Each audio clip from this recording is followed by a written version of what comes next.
semuanya, ketemu lagi dengan saya Tri di acara Kurma Kebersamaan untuk Ramadan bersama LP3I. Hari ini kita bakalan banyak ngobrolin hal-hal santai tapi penuh makna nih.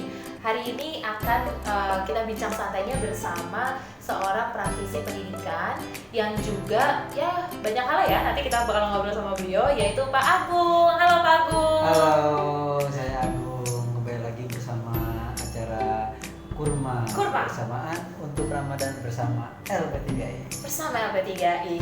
Kurma ini bakalan dilaksanain selama 1 bulan penuh nih, Pak Agung. Oh, 1 bulan penuh. Betul, 1 bulan penuh yang nantinya kita banyak ngebahas hal-hal yang mulai dari yang santai, ngobrol santai, sampai hal-hal yang mungkin ya ngebahas kuliah dan yang lainnya lah gitu. Nah, hari ini berbeda dengan tamu yang kemarin gitu ya. Kalau kemarin-kemarin itu ada mahasiswa baru, ada mahasiswa kita. Nah, hari ini kita kehadiran salah satu praktisi pendidikan karena Pak Agung juga berprofesi sebagai seorang guru. Betul ya Pak ya? Iya, betul. Oke, sebagai gurunya ini apa Pak? Ngajar apa Pak? Ngajar di guru bimbingan dan konseling. Bimbingan dan konseling. Nah, itu menarik banget. Kenapa? Karena kadang-kadang kita kalau nyebut bimbingan dan konseling itu namanya konseling ya Pak ya? Konseling. Artinya apakah memang harus sebagai konsultan aja atau gimana Pak biasanya kalau Bapak menjalani sebagai seorang guru bimbingan dan konseling? Kalau dalam menjalani bidang pendidikan khususnya di yang bimbingan dan konseling sendiri, itu sebenarnya bukan hanya di lingkungan pendidikan ya. Kita di masyarakat pun kita bisa juga menerapkan. Oh gitu, bermanfaat banget ya Pak ya? Bermanfaat banget. Nah makanya kenapa ada salah satunya mata pelajaran ya kalau di sekolah, Ya. mata pelajaran itu karena sangat penting di masyarakat. Sangat penting untuk masyarakat. Kenapa pentingnya Pak? Pentingnya itu sebagai bentuk persiapan agar nanti para anak-anak, para siswa-siswi bisa memiliki attitude atau perilaku yang baik. Oh gitu, luar biasa berarti ya Pak ya? Luar Mengajar biasa. mata pelajaran ini ya? Iya. Nah itu ada jam khusus atau gimana Pak kalau bimbingan konseling atau kita buat janji gitu sama Pak Agungnya, Pak saya mau konseling nih, mungkin siswa atau gimana? Ya. Jadi untuk jam, alhamdulillah untuk saat ini kita diberikan jam yang terjadwal. Dan untuk sesi konseling itu berbeda sendiri. Oh gitu. Ya, jadi kalau dalam masa pandemi seperti ini untuk sesi konseling itu bisa dilaksanakan melalui daring. Lewat apa tuh? Lewat WhatsApp kah? Lewat Zoom, Oh lewat Zoom ya. lewat media yang lain seperti WhatsApp juga bisa. Artinya kan nggak ketemu nih ya, namanya Tidak. sekolah kan nggak ketemu nih Iya. daring sama anak-anak.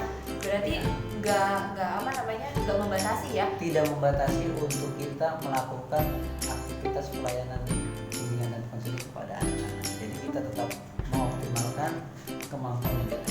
Oke, nah itu tuh salah satu yang mulia dari seorang guru adalah mau keadaan apapun tetap kita harus Iya. semangat Harus ya. semangat, iya. Jangan sampai nanti kalah semua sama anak-anaknya ya. Iya, betul. Gitu, apalagi anak-anak sekarang kondisinya ya di rumah juga kan. Iya. Mereka cuma dari gadget, handphone. Nah, kita sebagai maksudnya Pak Agung sebagai tenaga pendidik harus siap ya. Harus siap.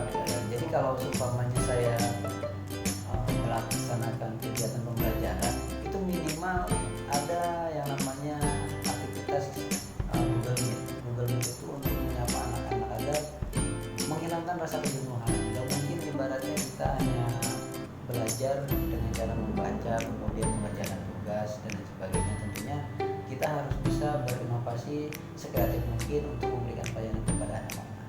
Top banget nih ya. Ini nih salah satu yang katanya kalau guru itu pahlawan tanda jasa. Nah ini nih, karena kenapa? Karena memang melayaninya dengan hati ya Pak ya. Jadi kalau udah melayani dengan hati, tapi kadang-kadang ada nggak sih Pak anak-anak yang gak usah disebut nama anaknya, mungkin ada anak-anak yang kadang bukan jam sekolah tapi ya tetap konseling karena mengharapkan motivasi dari Pak Agung gitu. Itu ada ya. Jadi untuk anak-anak yang seperti itu jadi bersifat insidental. Jadi kita harus siap 1 kali 24 jam untuk melayani anak-anak. 1 kali 24 jam ya. Jadi kita harus standby. Oke. Kecuali handphone mati ya Pak? Kecuali handphone mati baru nanti bisa dibalas untuk keesokan hari. Dibalasnya besok Iya, ya. jadi guru BK itu harus siap ya kan melayani anak-anak juga harus bisa meminimalisir tekanan-tekanan yang ada pada diri anak agar tidak memiliki perilaku menyimpang. Oke, jadi artinya tetap mengawal walaupun Mengawal. walaupun lewat handphone, tapi ya apa namanya, standby ya Pak ya? Standby. Artinya ya. Jadi begini, jadi kalau bicara pengalaman, anak-anak itu sebelumnya memang sudah kita informasikan bahwa jika memiliki kendala ataupun hal yang bersifat penting urgent Yang mau di-sharingkan gitu ya. silakan hubungi saja guru BK. Oh gitu. Kebetulan kan di sekolah ada 3 jurusan, jadi setiap jurusan itu punya guru BK masing-masing. Silakan dihubungi. Jadi memang sudah terbuka juga ya dari Sudah terbuka. guru-gurunya Jadi ya. dari awal itu memang kita sudah berusaha untuk memberikan pemahaman kepada anak-anak agar nantinya anak-anak itu tidak merasa canggung kepada guru BK. Betul, karena kalau dulu zaman saya sekolah nih ya Pak ya, Iya. guru BK itu tempat curhat anak-anak Pak. Iya. Kadang curhat belajar, curhat pribadi juga, apalagi kalau mau kelulusan tuh. Nah. Wah, udah tuh kita banyak banget ketemu sama BK gitu. Nah, ini luar biasa banget. Kenapa? Karena selain di sekolah ada wali kelas ya pastinya ya. Iya betul. Ada wali kelas, ada guru-guru mata pelajaran, tapi salah satunya adalah guru BK. Semua guru sama pentingnya, sama ininya, tapi salah satu yang favorit Berkolaborasi ya. betul, berkolaborasi. Nah, tadi ada yang menarik yang Pak Pung sampaikan. Ini bekal anak-anak untuk bisa bermanfaat di masyarakat juga ya. Iya. Salah satunya apa tuh Pak? Bentuk manfaatnya dengan kita memberikan materi atau memberi pandangan mengenai bukan guru BK-nya tapi pembelajaran dari bimbingan konseling ini Pak. Iya. Jadi untuk bimbingan dan konseling sendiri, yaitu bagaimana caranya manfaat yang kita berikan kepada anak-anak itu mampu diterapkan kepada perilaku dan kehidupan keseharian di masyarakat. Salah satunya adalah dengan memiliki jiwa kepemimpinan yang dimiliki anak-anak itu satu. Oh, itu ada di dalam satu materinya juga tuh Pak. Ada. Leadership lah ya kalau itu Iya. ya. Kalau bahasa kerennya leadership ya. Leadership. Bagaimana caranya anak-anak mampu memotivasi orang lain. Oke. Terus kemudian bagaimana caranya memiliki pribadi yang bertanggung jawab dalam melaksanakan tugas-tugasnya dia. Disiplin waktu Disiplin dan yang lainnya ya Pak dan ya. lain sebagainya banyak. Oke, apalagi itu bekal buat nanti meraih masa depan ya. Betul. Biasanya. Karena yang namanya seseorang yang dikatakan sukses itu bukan dinilai daripada seberapa besar nilai mata pelajaran, Bukan semata-mata hanya dari nilai, tetapi keberhasilan seseorang itu bisa dilihat daripada perilaku. itu yang paling utama ya Pak Itu ya. yang paling utama. Nah, tadi Pak Abu sampaikan ya Pak ya bahwa kesuksesan seseorang itu dilihat paling penting adalah dari perilaku ya Pak ya. Betul. Setuju banget sih. Kenapa? Karena kalau kita hanya pintar aja tapi attitude kita kurang ya gimana ya Pak ya? Sama aja bohong. Gitu. Ya sama aja bohong gitu ya. Nah, hari ini kan lagi suasana puasa nih sebenarnya ya Pak Agung ya. Iya. Suasana puasa, tadi macet-macet ria ke sini, terus biasanya nih kebiasaan apa sih Pak Agung? Kan Pak Agung kan pasti sibuk banget ya sebagai seorang guru. Kalau office hour lagi, kalau misalkan ngajar biasanya dari jam berapa sampai jam berapa Pak? Kalau ngajar itu biasanya kita dari pagi ya, mulai dari jam 8 sampai rentang waktu 1 jam sampai jam 9. Sampai jam 9. Dilanjut lagi sampai jam 11. Jam 11-an ya. Jam 11. Jadi dalam masa pandemi seperti ini kita aktivitas pembelajaran dilaksanakan selama kurang lebih 4 jam. Kurang lebih panjang Dalam ya. sehari. Dalam sehari. Dengan metode ya sesuai gurunya juga ya Pak ya. Iya, sesuai dengan guru yang mengajar. Yang mengajar ya. Yang terpenting adalah poinnya mata pelajaran atau materinya harus tersampaikan dengan baik ya. Harus tersampaikan dengan baik. Nah itu kuncinya ya dari Iya. sekolah. Biasanya nih Pak Agung kalau misalkan habis ngajar gitu ya bulan puasa begini sore-sore itu masih ngajar nggak sih? Nggak ya? Udah nggak ya? Kalau sore itu biasanya ya tergantung. Kalau masih ada kerjaan yang kita kerjakan, tapi kalau ada waktu senggang kita manfaatkan dengan aktivitas-aktivitas yang bermanfaat. Apa tuh contohnya Pak? Misalkan Tidur kan ibadah nih Pak katanya. memang Tidur apa ibadah, gimana tapi nih? lebih baik kalau misalkan kita masih mampu ya kan, jadi sebenarnya puasa itu bukan alasan kita tidak bergerak ya kan, nggak beraktivitas nggak gitu ya Pak ya. beraktivitas. Jadi ya kita bisa laksanakan dengan menggunakan atau memakai kegiatan atau waktu kita dengan yang bermanfaat, misalkan seperti olahraga. Oh, Pak Agung suka olahraga nih? Olahraga. Apa olahraganya Pak? Saya hobinya sepak bola. Sepak bola. Ini mau dong sedikit tipsnya nih kalau misalkan di bulan puasa ini Ya. olahraga apa sih yang menurut Pak Agung tuh pas nih untuk kita ya tadi sehat gitu. Ya kalau untuk olahraga tentunya sesuai dengan kapasitas atau kemampuan seseorang ya. Jadi kita juga tidak bisa memaksakan. Terkadang kalau saya instruksikan kepada siswa atau kepada anak-anak, ya kan, lakukanlah kegiatan olahraga meskipun hanya beberapa menit. Minimal misalkan jogging kecil Di tempat ya? Di tempat, atau kita melakukan peregangan, atau kita bisa menyetel musik dengan senam, kan bisa juga. Oh, jadi dengerin musik, ngabuburit juga nih Pak ya? Kan lagi puasa gini ngabuburit sambil olahraga itu luar biasa ya? Iya betul. Di samping kita beribadah, ya kan, ibadah itu ya penting. Tapi sebagai bentuk untuk menjaga kesehatan, kita juga kan membutuhkan olahraga. Sebenarnya membaca Al-Quran juga olahraga juga. Betul, subhanallah kan. Olahraga untuk rohani juga ya, benar-benar. Karena kan kalau olahraga itu ya selain jasmani ya rohani juga harus diisi. Ya, betul banget. Karena kalau kita cuma sehat doang, tapi kalau dari segi ibadah atau apa ya harus diseimbangin ya. Iya. Betul. Nah, harus seimbang. Kalau hobinya tadi apa, sepak bola ya Pak ya? Sepak bola. Pernah dapat pengalaman nggak sih Pak yang di sepak bola yang paling tidak pernah dilupakan dari seorang Pak Agung selama hidupnya sekarang ini, selama main sepak bola maksudnya ya? Apa Pak Agung? Yang paling tidak disukai ya. Oh, tidak disukai justru ya?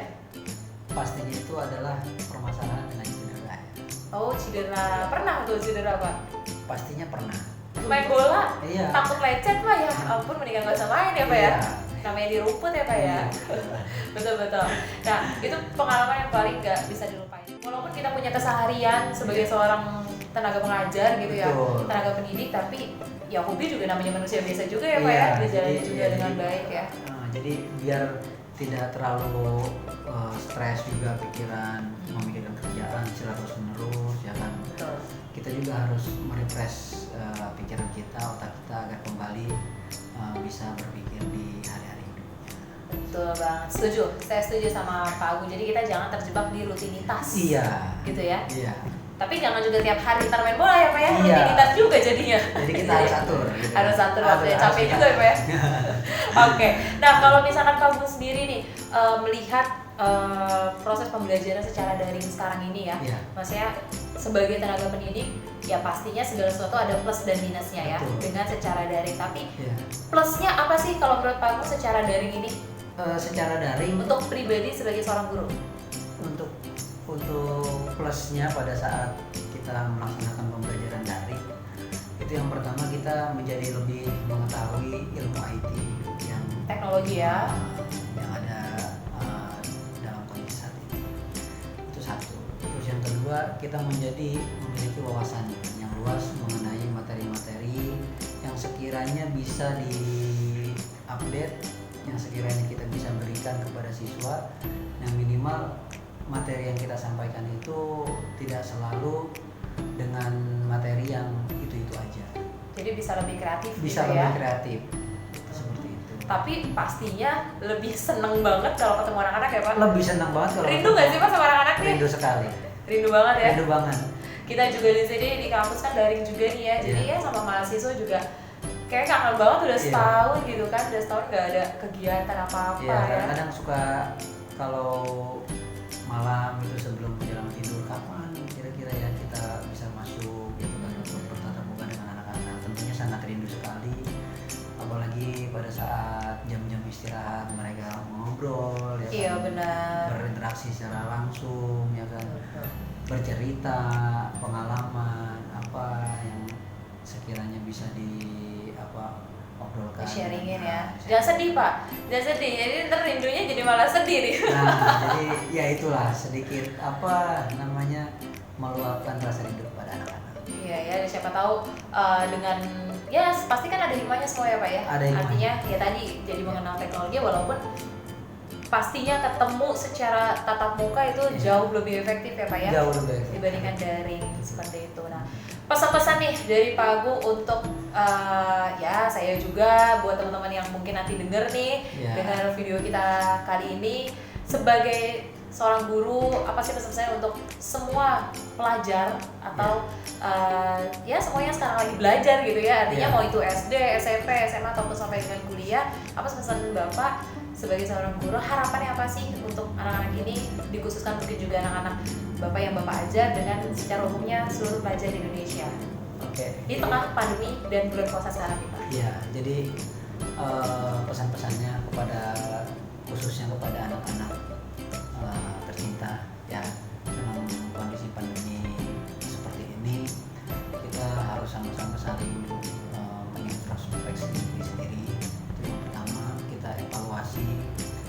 Terus yang kedua, kita harus bisa menerima kenyataan yang memang sama-sama kita alami saat ini, dan kemudian di sini kita mendapatkan pembelajaran tentunya baik dari segi sikap, kejujuran, tanggung jawab yang ada dalam diri anak-anak itu benar-benar menjadi perhatian. Nah, itu untuk anak-anak. Kemudian untuk guru ya tetap semangat, tetap kreatif, tetap menjaga kesehatan di dalam kondisi pandemi COVID-19 ini, dan harapannya semoga kondisi seperti ini cepat berlalu, kita bisa bertatap muka dengan anak-anak, kita bisa ngobrol, kita bisa berinteraksi secara langsung dengan anak-anak, sehingga apa yang menjadi keinginan anak-anak di masa depan bisa kita bicarakan secara langsung, secara valid, dan tujuan yang kita capai akan lebih terarah. Oke, itu pesan-pesan dan harapan ya Pak. Sekaligus doa buat teman-teman seperjuangan, seprofesi, dan juga sebenarnya pandemi ini seluruh sih Pak ya, seluruh aspek pastinya terdampak pandemi ini. Nah, betul banget tadi, tetap kreatif ya Pak ya. Tetap kreatif. Itu. Nah, salah satunya dengan teman-teman nonton video ini pun juga itu salah satu memanfaatkan waktu ya Pak ya. Mudah-mudahan bermanfaat untuk yang lain. Siap. Nah, nantinya kalau misalkan pendidikan, artinya kalau tadi pendidikan konseling atau apa ya, itu yang diberikan oleh sekolah ke mahasiswa untuk ke masyarakat juga. Ke masyarakat juga ya. Tentunya pasti. Nah, itu penting banget. Karena kenapa? Karena di LP3 teman-teman juga ada yang namanya mata kuliah personality development di Pak Agung. Jadi personality development ini kita kayak pengembangan kepribadian, di mana mahasiswa kami akan diajarin bagaimana berperilaku yang baik, tata cara bicara mungkin, lalu bagaimana sih menghadapi dunia kerja nantinya. Betul. Jadi nanti kalau misalkan bagus banget itu. Betul banget Pak, karena memang itu bermanfaat banget. Bermanfaat banget ya. Nantinya kita masuk ke dunia masyarakat yang sesungguhnya atau dunia kerja sesungguhnya.